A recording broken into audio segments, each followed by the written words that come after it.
Hello guys, good morning. Any comment po para dyan sa tanim ko na payat. Ang lupa niya nilagyan ko ng tae ng baka at saka yung kusot.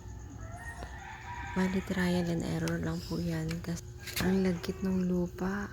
Wala akong ibang mapagkukunan ng lupa kasi dyan lang sa likod bahay yan. Thanks for watching. Bye. Ito naman yung bagong pinunla ko. Hello Earl, good morning. Thanks for watching. Bye. Hanggang sa susunod na vlog. Asahan ko kayo.